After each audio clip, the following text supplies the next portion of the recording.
Hello, everyone, and welcome to Norm, the Cheers podcast that isn't. I'm Mike. We got Toki. We got Dave. We've got a very special episode with two names. It's season 4, episode 22. Diane Chambers Day, originally Banditos. Apparently after the Magnificent Seven, the bandits in there. It seems like sort of a random name. I don't know if they changed it to be more sensitive, or if they just said, this is a dumb title, pick a better one. Hard to imagine they changed the title to be more sensitive and still left in the entire first act of this episode. All right. I'm very curious to hear what you guys thought of that, because I enjoyed it. I enjoyed the episode. There were some problematic parts of it inside of the episode, which I firmly acknowledge. I guess you can't cut out the whole subplot there or without doing dramatic reshoots. So we're going to get into it. You have to do some real high-level Irishman-style special effects to recut that entire first third of this episode. Yeah. Well, it was really like the first half of the second third. Well, okay. The first half, the first third, depending on what you consider the cold open. Look, we're going to talk about it. All right. Dave, what was going on in the world when Banditos came upon us? This premiered on March 20th, 1986. Spring. Welcome to spring. Welcome to spring. And with spring comes New York City passing its first ever gay rights bill. Ooh. 15 years in the making. Immediately, it had been bandied back and forth for almost 20 years, just after Stonewall, and finally it gets onto Ed Koch's desk, Mayor Ed Koch. He signs it into law, and there's finally an anti-discrimination bill for gay citizens in New York City. Weirdly, not one of the first cities in the country to adopt an anti-discrimination bill. I think they said New York was like the 51st city to actually put something on the book. So kind of late, but still somewhat significant. In the arc of New York City as a place for featuring one of America's thriving gay communities. So I guess good job, New York. Better late than never. Well done, confirmed bachelor, Mayor Ed Koch. Yeah. Oh, really? Oh, yeah. Yeah, it's public knowledge at this point. He denied it his whole life, but yes. Writings have since come out confirming that he just did not feel like he could live out of the closet, and confided to many friends that he felt like the great failing of his life was that he never found someone to love. And because he was committed to being in the closet, and it's quite tragic. That is upsetting. That's really too bad. I would have never known. I don't, unless it's a body part hair on a Coke can, or or not having relations with that woman. I don't often follow the personal lives of political figures. So that's very much news to me. Go ahead, Dave. That was something that Mario Cuomo kind of seeded too, that secret in an attempt to unseat Koch during the election campaigns too. Dirty. Mm-hmm. Yeah, gross. Yeah, very.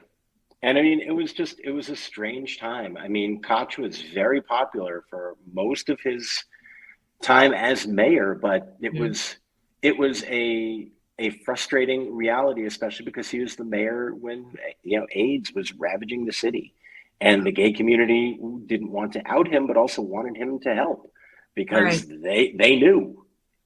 Wow. They knew, and it was very hard. Yeah, there's been some good writings about it. I know it's not always fun to read about political figures, especially a somewhat sad version like this, but there's been some really interesting writings and reflectings upon Koch and his mayorship and how this affected all of that, and that perhaps he was even more reticent to help during the AIDS crisis than he should have been, because he wanted to not call attention upon himself. Mm. So it affected a lot of things. Wow. Yeah. Wow. Yeah. A very complicated legacy. Hmm. For a 3-term mayor, I believe. I think you're right. That's wild. Yeah. That is Yep. wild. And like maybe like the most sort of like the most recognizable national political figure from New York for a long time. I mean, Very more much like so. cameos in films and like, you know, Mhm. much more so than like I can remember like any senator or representative. Like to me, he's the most recognizable mayor up until Bloomberg, really. Mhm. Yep. All right. But anyway, cheers.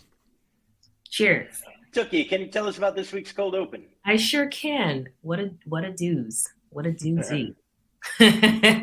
So we enter the bar, and Sam and Woody are doing business, wiping down the bar, cleaning, filling glasses, etc. And Sam asks Woody, "Hey, where's this relief waitress you hired?" And Woody says, "Oh, don't worry, Sam. She's a great waitress, a complete professional." And Sam asks, "Well, how come she's not here?" And Woody says, "Well, she called and said she'd be about 20 minutes late. She wants to get all her breaks in before she starts." And then, as he says so, an older woman walks into the bar, and Woody says, "Oh, there she is, Corinne, over here." And Sam says, "Well, when you asked them for a waitress, did you tell them that this is a bar and not a truck stop?" And the waitress, in her very gravelly, kind of like a tropey, stereotypical lunch lady, cafeteria lady waitress voice. Bailiff from Night Court voice. Yeah. "Hi, honey. Is this it?" That kind of Selma and Patty kind of energy. And Woody's like, "Yep. Corinne, this is my boss, Sam Malone." And Sam tries to reach out and shake Corinne's hand. She says, "Hi, honey, give me some checks," and we're all set. And there's sort of this awkward exchange between Sam and Woody, like, and Woody, why don't you show her, you know, where the, and Woody's like, "Okay, well, right down here, and you know, here's where you're gonna pick up some customers for service." And Corinne's eyeing the whole bar. She's, you know, "Would you look at the size of this place? My dogs will be barking all night." And she stands next to Norm, and Norm says, "Hey, excuse me, am I mistaken, or did you used to work at the Hungry Heifer?" And she's like, I worked there. "Oh, sure, I do know you. The girls there had a pet name for you." And Norm's like, "Oh, what was that?" And she said, "The guy who comes back." Joke of the week. Yeah. And Sam turns to Woody and says, "Thanks for helping me out, but let me pick the waitress next time. My customers are used to something with a little more sex appeal." And then Al, is that his name, Al? Al Rosen, yeah. Al Rosen. Al is emerging from the hallway and happens to catch a glimpse of Corinne, the waitress, and he says to Sam, "Hey, Sam, where'd you get the fox?" Roll credits. Nice. Yeah. Yep. That was my joke of the week in the cold open. Enjoyed it very much. Mhm. The one who comes back is perfect. Mm-hmm. All right. We're going to delve into it. There's only an A story, and there's an awkward A- that leads up to the A story. So essentially this week is about Diane feeling like an outsider. And they felt that the best way to do that in the beginning was to have a fella that she dated come in his Renaissance Fair outfit, which admittedly is a poor choice for anyone. And I think we can all agree with that. What we cannot agree with is that the best way to handle this is to then make a whole bunch of homophobic jokes about the dude.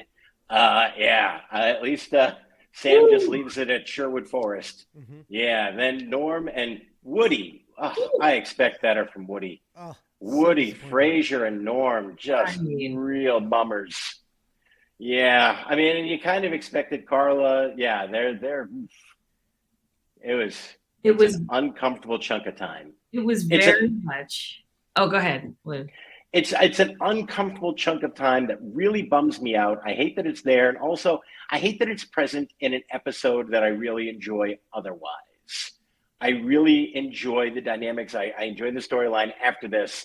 I dislike that this is wedged in there seemingly only for these jokes to exist, because this scene doesn't really have to happen. It doesn't drive home the plot.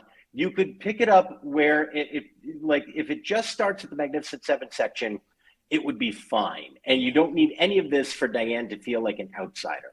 And it's almost more effective if she's not feeling like an outsider before that happens, because it's more expected that she's thinking, I'm one of the guys now, and I'm going to go over to this apartment and watch the movie with everybody. This whole scene existing is weird. And it feels like filler time, and they were going to fill this time with some gay jokes. And it's a bummer. And I want better. And there you go. Yeah. All right. I agree 100%. Like, I've been thinking about this section a lot, and I'm like, all right. I think the only thing that I can sort of say about one thing I'm glad they don't do in this section, and I felt like they could have gone this way, is they don't slut shame Diane. Like I give them a little bit of credit for at the very least acknowledging and allowing Diane to have a sexual life outside of Sam, and to not like make that the butt of the joke. So I give them like a half credit for that, but the nature of the jokes at Dennis's expense are awful. I was gonna say, like, this is not only very 80s, but also very familiarly Boston. Really? Yeah. It's a familiarly Boston moment. Not just like yeah. I don't want to defend Boston's inappropriateness, but sadly, this was everywhere in the 80s. Mm-hmm. This was like that. As I've gotten older, and I don't mean to go off on a leftist rant here, but as I have gotten older and thinking about my youth, that is the part that stands out the most. Just how casual and common the homophobia was when I was young, because there was some understanding that obviously there was racism and you couldn't get away from it, but there was at least an understanding that racism was wrong when I was growing up where I grew up. The weirdness was people disagreeing on what being racist actually meant, which is unfortunately a place that we are still in, where people say, yes, being racist is wrong, and then proceed to do wildly racist things.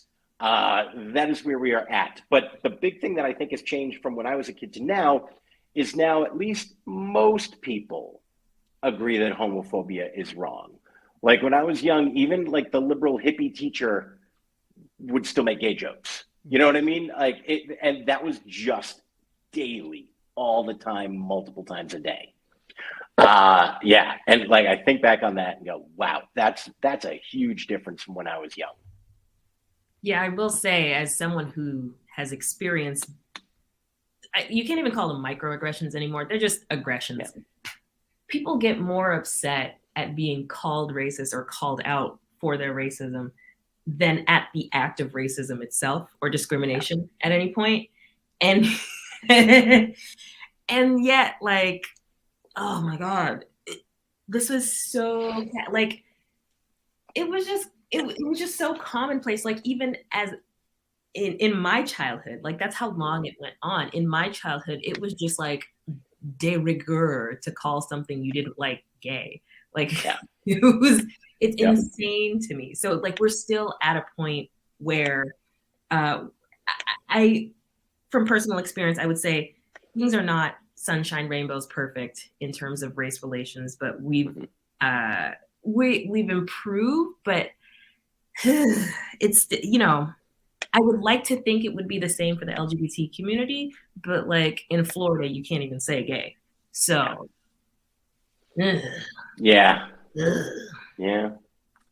I hear you. Yeah, we've slid far back in the last 4 years. It's like every time we get so close to improving, you still have people who, you know, who again get more offended at being called out for racism and thinking, oh, my child can't learn about critical race theory.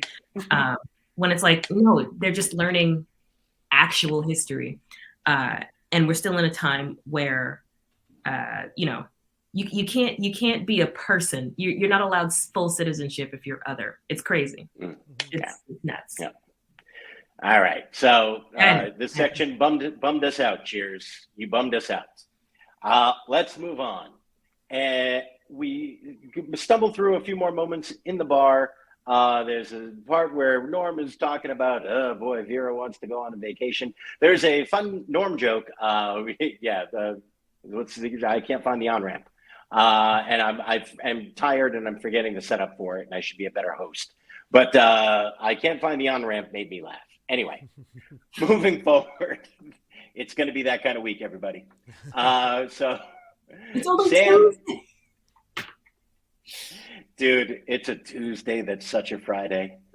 All right. The fact that it's a Tuesday makes it worse because there's so much more to do. There's so much left. Anyway, Sam comes out of his office waving the newspaper in what is clearly so the 80s moment of the week. Waving a newspaper that has the TV listings on it that tells you when a movie you enjoy is going to be available to be watched. It's so very 80s. Just the idea of there's some guy at an affiliate that decides when you're going to watch a movie, and you have to buy a newspaper to find out when that guy decided you could watch that movie. It's incredible how viewing has changed since this episode aired. The Magnificent Seven is going to be on, and when there's a classic, everybody is going to go get together and watch it at Sammy's place. In fact, it's such a tradition, and they are so excited that Cliff and Norm and Frasier are no longer going to go to the strip bar. They are going over to Sammy's. And I don't know if you've ever hung out with guys who thought they were going to be in front of naked people and now aren't. But you don't want to divert them. Let them finish their task. Once it's in their heart, let them be. And you watch the movie. It's quite a jump to go from the all-nude review to a cowboy film. And it's funny. There's an interesting thing in Cheers, and this might also be an 80s thing. It's never been a part of my adult life. The idea of, hey, you guys want to go see some naked ladies? that was just like, that's broached in the same way of who wants a pizza? It's come up a couple of times, and that it's a group activity and we're all going together, as opposed to how it should be done alone and shamefully. Mm-hmm. Yeah. An alias and a fake mustache and a stolen credit card. And a hat, a quality hat. So then they're all going to go. Diane, and this is where I would like your opinions on this. Oh, shoot, Mike. Mike evaporated. Oh, God, he was raptured. StreamYard knew how hot my take was about to be. And they said, we don't want this kind of controversy. And I forced my way back on the air. You cowherded this thing. All right. Diane says, normally I wouldn't be taken in for such fare, but since this film is based on the far superior Akira Kurosawa film, The Seven Samurai, a comparison would be interesting. Mm-hmm. Sam says, well, we'll be sure to do that. You wouldn't mind locking up for us. And they're going to leave Diane, and Diane starts to cry. They start to feel guilty. Diane, they say, oh, do you want to come? And she's saying, no, I feel left out. And she cries and she leaves. And they're saying, Sam is like, I don't know if I feel good about this movie anymore. And then Carla starts doing the theme song of Magnificent Seven, which is one of the most famous movie theme songs in history. And they all start singing it, and they leave to go to Sam's. Here is my hot take. If I'm going with a bunch of friends to go and see a movie I absolutely love, I don't know that I want to bring someone who's already calling it inferior to another film that she likes and is going to spend the whole time comparing it to the film that she thinks is superior. I don't think it's really wrong of them to say, you're going to be a huge bummer in this thing that we really love, and I don't want you to do that. Am I completely off base on that? I don't think you're off base. I think the way they handle it is hurtful. Dramatically, it works dramatically. I don't think you ever want to like I feel like that's a conversation. Like if you feel that strongly about something, that's like one of those like, hey, come over here. Let me talk to you about this. I love this film. Yeah. I don't want somebody to come who's not gonna absolutely love this thing because it means something to me. Yeah, I can't like that. Now that I've seen it, that would be like if somebody came to my house to tell me that the RoboCop reboot is better than the original. I just watched RoboCop the other day for the first time in my life, and it's incredible. Right? It's something. Quality cinema. But like, if a group of people were going to get together and just watch any kind of remake of something that they loved or reboot that they're like, oh, I really love this, and someone said, this is a reboot of something way better, and I'm going to compare it the whole time. Nah. There's maybe a gentler way to do it than they did it, but I gotta say, I don't think they're all wrong. No, now that I think about it, I feel like I've been in this situation with sporting events where like groups of people have said like, all right, we're going to go watch this thing. And like somebody has said to like somebody who was like, I'd like to come along. And somebody's actually said like, listen, we're going to go and we're going to enjoy this. So if you're not into it and you're going to complain about it, you shouldn't come. Gita. Yeah. I say with a tremendous amount of love for Gita. And I'm having lunch with her on Thursday. Oh, but yeah, we had a friend in college who insisted on coming and watching basketball with us on Sundays. And remember, we did not have cable. We got one day a week where we could actually watch the national NBA game and enjoy it on a color TV. And we had a friend who insisted on being there and in big moments asking questions like, why aren't they called the Magic Orlandos? That's not how that works. Exactly. Exactly. No disrespect. That's entirely not how that works. It violated a lot of rules. All right. So that was my thought there. Yeah. And on the last note though, like as a Disney kid of the 90s, it's sort of become an unspoken, unwritten rule that we all just know that the original animated movies are going to be way better. Yes. We automatically know this. They're going to be better than any of the live action remakes. My God, they're doing the live action Lion King too, why? But it's an unwritten rule where we just acknowledge it. And we all decided we're watching this. Yeah. We all decided we're watching this. If we're all getting together for the Wiz, look, we all know the Wizard of Oz exists. Okay. We have all seen it. You don't need to talk about it the whole time that we're watching The Wiz. That's all I'm saying. Technically, The Wiz is not the theater equivalent of a cover song. It is technically kind of its own thing. It is its own, but it's based on the story. And now I have not seen it in probably 15 years. I enjoyed it, but as I remembered The Wiz, and correct me if I'm wrong, as you can see, I'm getting red, worrying that I'm going to get in trouble about this. As I recall The Wiz. There goes Mike's off StreamYard again. It is not a complete, but it is based on the story of The Wizard of Oz. I mean, they are recreating that story. Yes. It's not a sequel. It is based on The Wizard of Oz, correct? It is, but it's kind of like, how 30 Rock had that joke about like, oh, my school put on an all black or all white version of The Wiz. Yeah. It's like, it's because of the deliberate character choices and the casting and the acting, and it's an interpolation rather than a cover song, if you will. Yes. No, I would like to stress that I never called it a cover. Oh, yeah. Yes. Okay. All right. Whew. I think we dodged cancellation today. It's fine.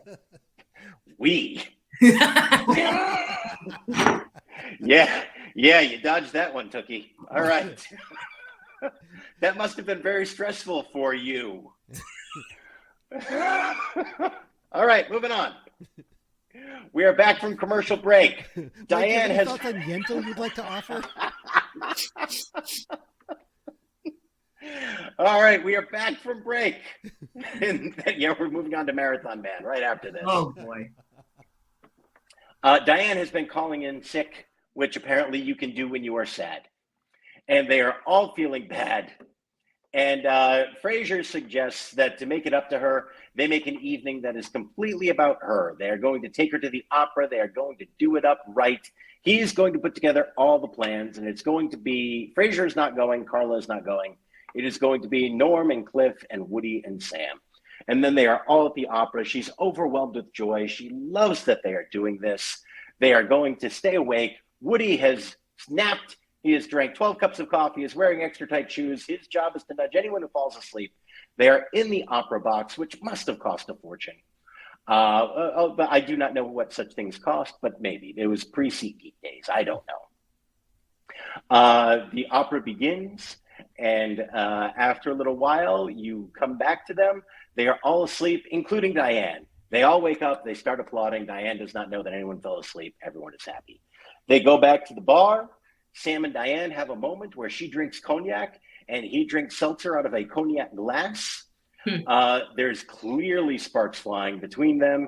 He begins to flirt with her. She says, oh, maybe I should go. She drops a purse. They go to pick it up, which is also potentially in the argument for an 80s moment of, uh-oh, we are near each other in an awkward position. We have to kiss. I feel like that does not happen as much anymore. No. They begin a passionate embrace. They're kissing. They're going to go back to Sam's. And she is giving him all the credit for planning the evening. He is feeling guilty about it. He finally fesses up that Frasier was the one who planned it. She loves that he admitted this, but she's now so overwhelmed with emotion, she couldn't possibly sleep with him. And she leaves. And we have another moment where we are left with Sam thinking deeply in the bar on his own theme. Okay, a lot to unpack here. As we are clearly hurtling towards a will they or won't they finale, a conclusion. The emotions are off the charts.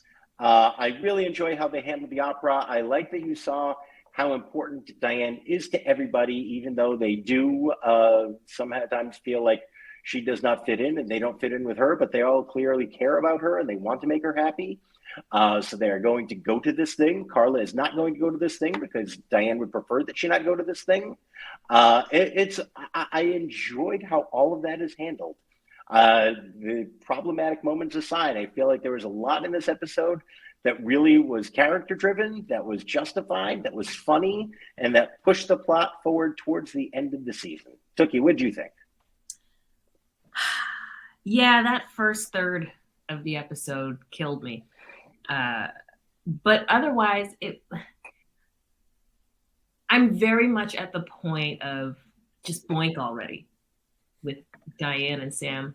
I guess my joke of the week actually happens to be, as grossed out as I am, because the thought of them bumping the uglies, knocking the boots, is the thought of my parents. And but my joke of the week was Sam in his very riled up state saying, as soon as we're done, I'll leave. Like, saying like, when we should get out of here, we should get out of here. So yeah, as grossed out as I am, and as admittedly kind of over it, where I'm just like, just bang, it's fine. You're adults. You'll get over it. Yeah, I at least like that we're now back in a space where there is motion to the overall plot. I do. I enjoy that as well. Dave, what'd you think? I just didn't feel like I like that last scene with Sam and Diane. I just didn't feel like I didn't feel like 1 + 1 = 2.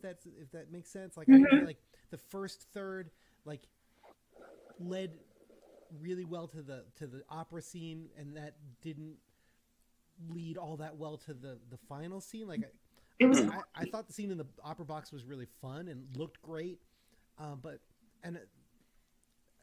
clearly we understand how much it means to Diane, and that's part of it. But like it just didn't quite add up for me. Plot wise. Yeah, I was the math. It was equaling for me. It was equaling for me. It read differently to me. Yeah.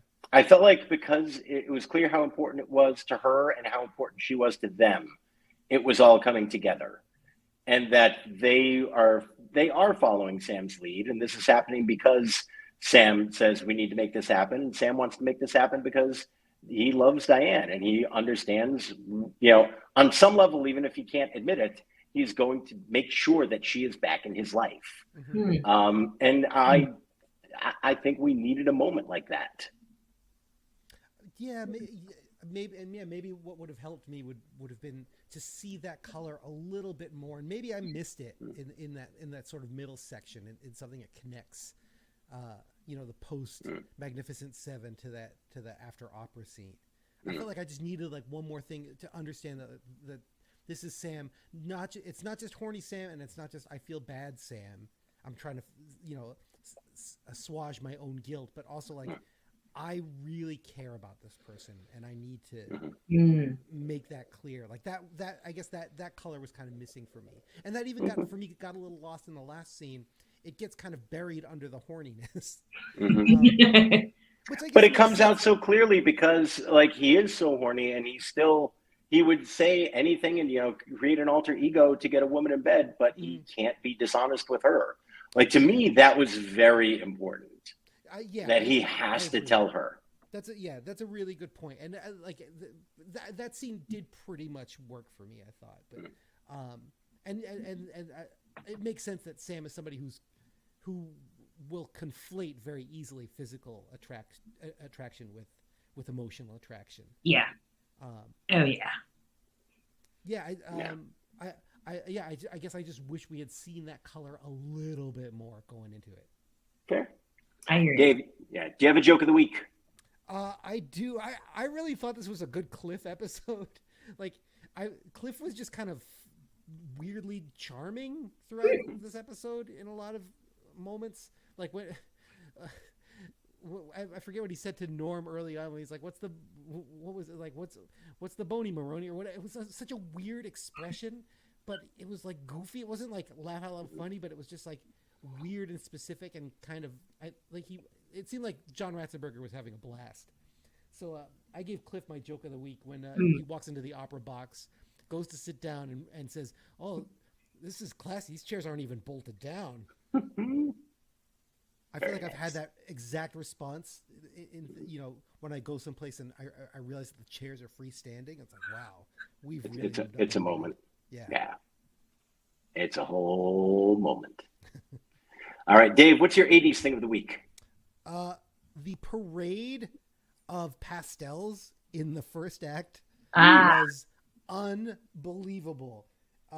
You got Woody in that pink and blue polo. You got Frasier in this like teal cardigan. Yeah. Diane shows up in this like sort of like muted collection of yellows and greens and pinks. She's then handed a neon pink sweater from Dennis. And then she puts on like a softer pink blazer to leave. There's an extra wearing like an awesome kind of like almost cornflower, but like bright cornflower jacket up by the stairs. Like there's just a lot of color that just screams 1986 to my eyes. Mm-hmm. Fair. Tookie, your 80s moments. Did you give yours? I did. My 80s moment was him coming out triumphantly with the newspaper to announce when they could watch The Magnificent Seven, because that was not readily available. Right. Okay. I just wanted to make sure because I have a few. So a gristly waitress or server of sorts, and the expression "my dogs are barking," not something that you hear often. Very much of a time, a bracket of time. The waitress uniform, getting food at a truck stop. Not that doesn't still exist, but you would see a lot more, like unless it's a Marvel movie set in the past, you don't necessarily see truck stops as like a place, a meeting place, an eating place in today's media, modern shows. When Norm was talking about his trip with Vera, unfolding a map, he said maps have been unfolded. I said, oh, that. We don't do that anymore. No, I as part of the slew of homophobic jokes that we had, when Cliff says next to, or was it Cliff or Norm? When someone said next to Dennis, Frasier looks like Rambo. So a Rambo reference was in there. And Carla says when Diane is defending him and like the stuff that he does at the Ren Fair with the puppetry, like saying he's an expert puppeteer, and Carla says he better have a good punch if he's going to dress like Judy. And I feel like kids today don't have ready access to that media or just like available knowledge of what Punch and Judy is. Yeah, that's gone. I think. Yeah. Right? Yeah. Norm asking or confirming that Frasier has a credit card before they head to the strip club, just because credit cards were not as ubiquitous in 86 as they are now. So like you just had to, like, your friend with the credit card is the friend who's like ready, moneyed, prepared to go out for events, that kind of thing. Frasier's beeper. Frasier had a beeper call. Beeper, very 80s. Oh my God. And headed to the payphone to call the lady back. And at the opera, Diane's shoulder pads. Not only was she wearing that sweet jewel tone ensemble, but she had the shoulder pads for days. So those are my 80s moments. Yeah, and that beeper was especially 80s because it was before, in the 90s, you could get the beepers that had the messages, and you could see who was texting you, and they could give you a message. In the 80s, you just had this big hunk of metal that beeped, and you had to call a service to find out what the message was. Wow. Yeah. Whoa. That's why they say, how do you know it's Mrs. Blah, blah, blah? Oh, because even her beep is whiny. Because it doesn't say on the beeper that it's Mrs. What's-Her-Face. It's, you got to call and you got to find out. Who paged you? Jesus. Yeah. Yep. Wow. There you go. Woof. There you go. Amen. Yeah, there's All right. lot of good beeper jokes in Taxi and service jokes in Taxi because of Jeff Conway's actor character is constantly checking in with his answering service to see if there's any notices about his upcoming auditions. I remember calling home a lot to check. If I'd had an audition, I was calling home a lot to check my answering machine. Sure. I had a 212 number when I graduated grad school with that connected to not a service but an actual like kind of like digital answering service to give the impression that I was a New Yorker when I was not. Oh, you're tricky. You're tricky. I respect it. I respect it. Nice. Very nice. You beeper fishing. Tookie, how white was this week's episode? We were so close. We were so close. We were so close. What happened? Oh, we were so close. Okay. In the cold open, we had I couldn't quite tell. But I will say for the record, I did not spot anybody who could have been Asian in this episode or Latino. And I don't see many, maybe I'm not looking out closely enough, but I never see any Native American folks pop in as extras because they're starting to expand the extra pool to not just be, the binary of black and white. But I never see any Native American folks. So I'm going to try and be on the lookout for that. If I see anybody who possibly resembles or has indigenous features. Well, let me give you what I feel like is my appropriate response whenever you say something like this, Tookie. Yeah. If you say so. Okay. Well, it delved into a whole thing of, all right. Yeah. If you say so. Yeah. No, I just that sounds right. Like I feel comfortable nodding. Yeah. No, like it's important because these. But you're not okay. All right, I'm just gonna say it. Okay. You don't necessarily know if somebody's Native American. You don't. Yeah. Don't. But there are people who are more unambiguous racially, and I'm trying to see like, can I? Are they making intentional choices where it's not maybe a white passing person, but somebody who looks of a certain ethnicity, like, who is getting work, who is being represented, even if it's a background extra, it's like who's being allowed space, who can show up, right? So I'm trying to look out who's unambiguously this kind of person, because this, you know, everybody is welcome, right? So I want to know, like, you know, are you here? Are you present? That kind of, which is no disrespect to anybody who might not look their background, but you know, it's all about the representation. That's really important. In that vein, like it was nice to see an extra with a line today. You know, a woman extra having a line, and there was no joke or architecture built around her being a woman. Yeah. Or, you know, like she was just somebody in the bar responding, and I was like, this doesn't make up for homophobia, but this is kind of a nice step. Like this character is given some room to speak, and no one has to remark on, you know, her gender or anything. Like she can just be a person in the bar. Yeah. So that's really, really great. But yeah, so we were so close this episode. How close were we? We hit double digits for extras of color, but much lower than where we've been, especially because the second half of the episode didn't take it to where it could have been. Yeah. So in the cold open I couldn't quite tell what his ethnicity was specifically, but a man of color at the jukebox next to another woman of color. Scene 1, a Black woman to Cliff's corner right. What do they call that? Like a Katie corner? I don't know. And a Black man at the audience side of the bar, facing with back towards the audience. But like, it's one of those things, like, if you know, you know. You know your people. A Black couple who walked behind Norm, and a Black woman who walked behind Carla.